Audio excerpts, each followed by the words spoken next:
Let's watch Kamala's campaign go from excited to devastated. There's a CNN clip here on Election Day, plus a CNN clip on the day after. As you'll see, much of these clips are about Kamala's campaign. Amy, I know you've been speaking to your sources inside the Harris campaign. Pennsylvania is clearly important. But what about Michigan? What are you hearing about that? So two sources who are very familiar with the Harris campaign's internals have said they are confident about Michigan.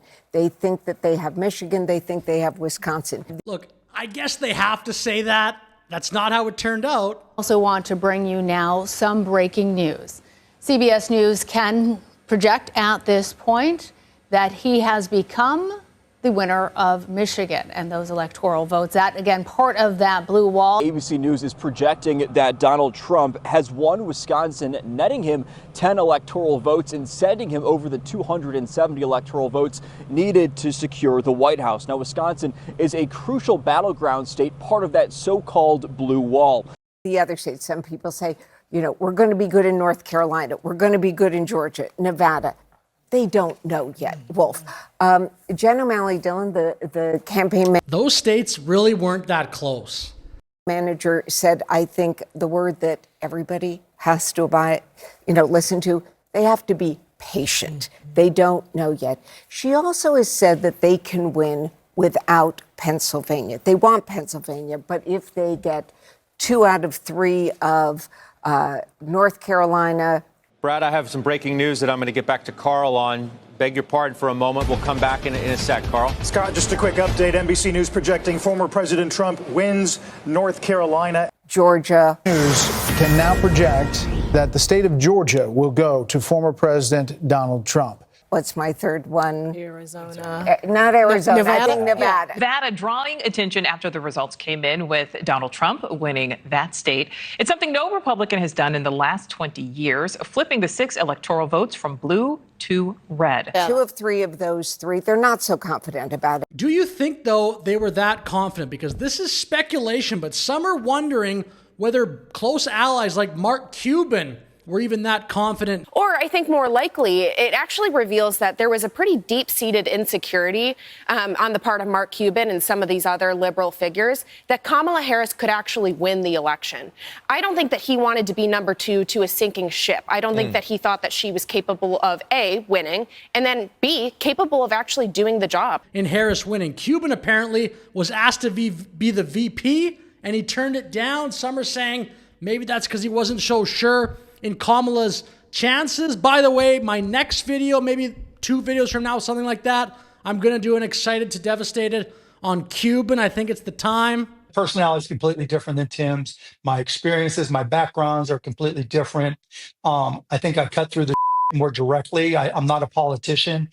And so it would have been different, but it would have been awful. She would have fired me. It would have been better than president. I just want to point to one other thing that they are looking at, and that is older voters. And this actually has to do with that Iowa poll we saw where Harris was up unexpectedly. Look, I've talked about this Iowa poll enough. I'll try to be a little bit different with my clip choice here, but it's still funny to me. Every time I watch one of these videos, I still laugh. The optimism about Iowa was incredible.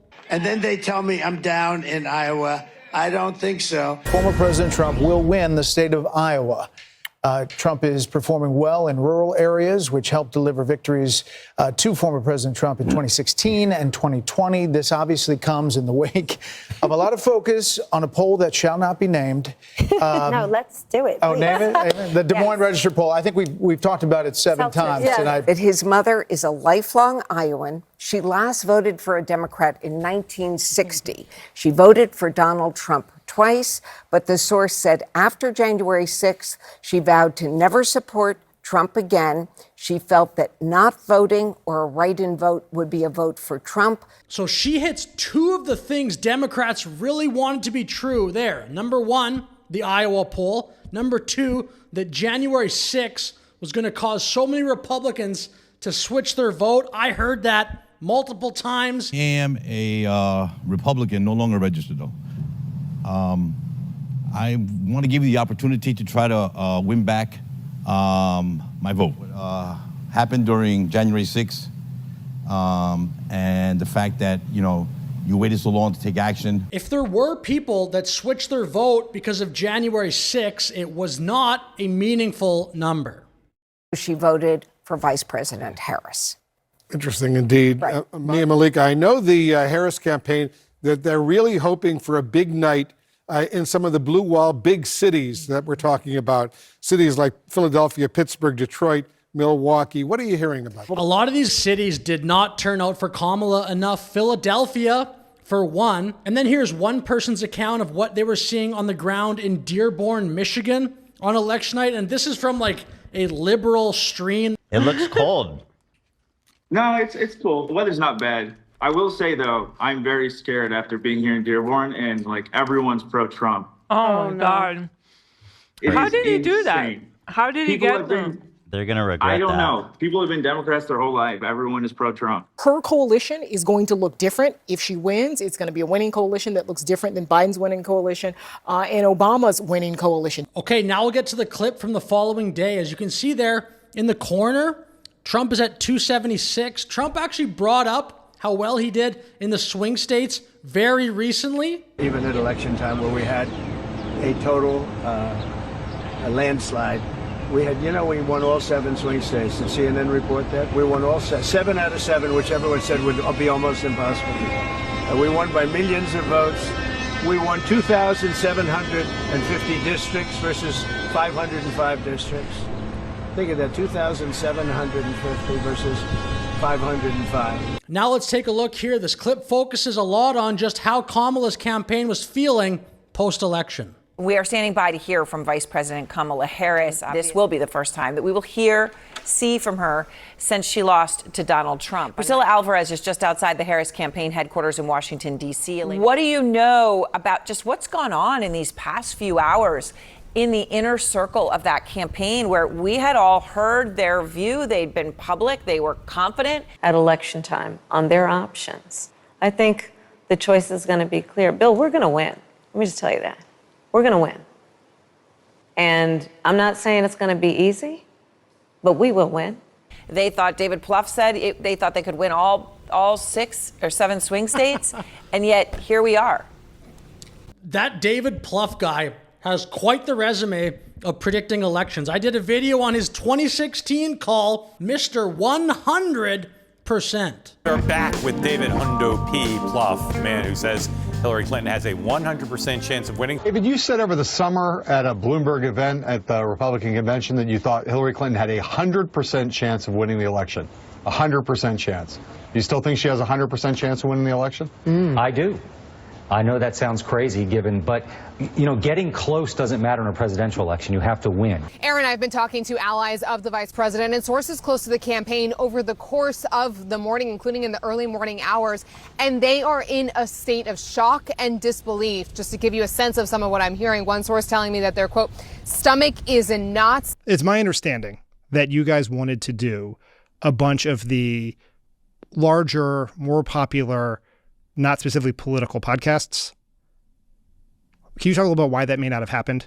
And of course, famously, Kamala did not do Joe Rogan's podcast. We had discussions with Joe Rogan's team. They were great. They wanted us to come on. We wanted to come on. We tried to get a date to make it work, and ultimately we just weren't able to find a date. Another telling that they felt, quote, terrible, and another just describing the mood among campaign officials as, quote, gloomy. And it was Pennsylvania and the results that came in Pennsylvania. With the unofficial results here in Bucks County in right now, Donald Trump is making history in the county. He becomes the first Republican presidential candidate to win the general election in Bucks County in nearly 3 decades. Imagine if Kamala was the president right now. Like, I know we don't have to think about that, but geez, I thought about that the other day. I'm very happy President Trump won, as I'm sure the majority of people watching this video are as well. The nail in the coffin, this source also saying bluntly, the caveats won. Now, the thing is, Trump could have won without Pennsylvania. Yes, it's important, but the fact that he won all those swing states, he could have won without PA. The reason that there is so much shock this morning among those closest to the vice president is because of what was being said privately and publicly by senior Harris campaign officials. Morning, guys. It's election day, so we are so happy for today, and we're feeling really good about what we're seeing. We felt very good as we closed out this election. It was essentially projecting optimism and confidence in those final hours leading up to election night. Are we ready to vote? Are we ready to win? Feeling as though they could pull some of those undecided voters to their side. And hopefully Michelle Obama's comments from last night sent a jolt through those undecided voters to wake up. You still have 9 days to wake up and make the right decision about somebody who is going to wake up every single day thinking about you checking off their to-do list, or somebody who's only going to be thinking about themselves. And we've seen Donald Trump do that. He only cares about himself. And of course, finger pointing has already begun. I know a lot of people are probably wondering tonight what would have happened had Shapiro been on the ticket. And not only in terms of Pennsylvania, he's famously a moderate.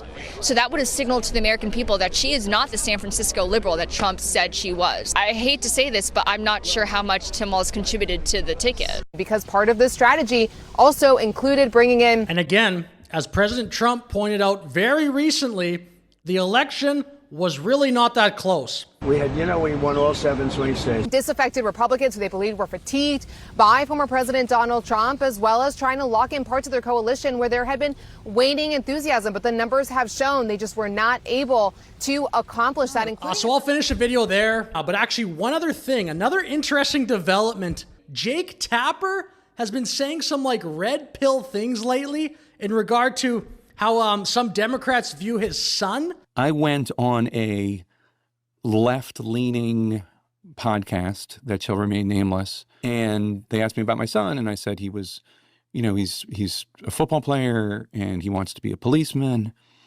And their joke was about my 15-year-old son. Oh, how does he feel about minorities? Like the idea that he wants to be a policeman, therefore he's racist, my son. And I thought to myself, this is why you are losing elections. 100%. I think Jake Tapper, maybe he's just swinging with the tide, just going wherever the wind is blowing. But this comment that he had recently about his son, I thought was quite ridiculous, quite telling of just the ridiculous mindset of the Democrat Party today. But anyway, with that said, thank you very much for watching. Like and subscribe, leave a comment. See you in the next video.